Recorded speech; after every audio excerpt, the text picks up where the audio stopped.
Okay guys, so a lot of you asked me to do a tutorial about how to replace suspension on Samsung washer, and here we go. So first of all, you're gonna need to remove these two cups, the rubber cups in front of the washer. So remove them, and then you're gonna need to unscrew screws underneath. And by the way, how do you know if your suspension is bad? You just need to make simple test. Just push down the drum, and if it's shaking and bouncing, the suspension is definitely bad. Now let's move on. Let's remove those screws in the back to lift up the control panel, both sides as well. Now after that, what you're gonna need to do is to lift this whole panel over here, and you're gonna need to find out two more screws, both left and right side. Now we remove all of them, and now you can lift that the whole lid assembly along with like the whole thing. Okay, so and when you lift it up, you can actually see the shock absorbers. So I'm gonna lift it up.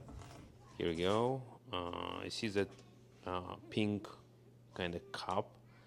That's the shock absorber. So it's not very convenient to do, but it's doable. Okay, so this is a shock absorber, and it's sitting straight inside a special bracket, and you don't need to kind of set it aside. So just replace it. Okay, so it's not very convenient, but I guess you can see it. So remove it by sliding it out, and that's it. So the shock is out.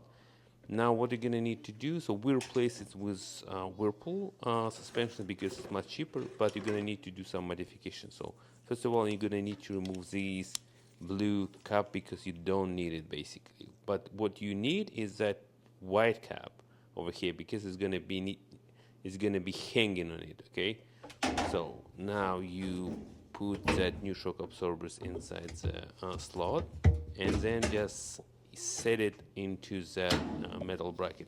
Now here's that the guide, it needs to be pointing outward. That's the important part.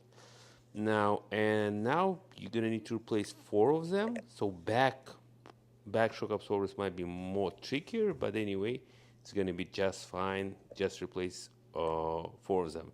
And one more note: wear gloves all the time because that grease is very sticky. Now let's test it out. Okay, here's the new shock absorbers, new suspension. Just press it out, and it's nice and tight, and it's good to go. That's it. Subscribe for more if you found this video interesting.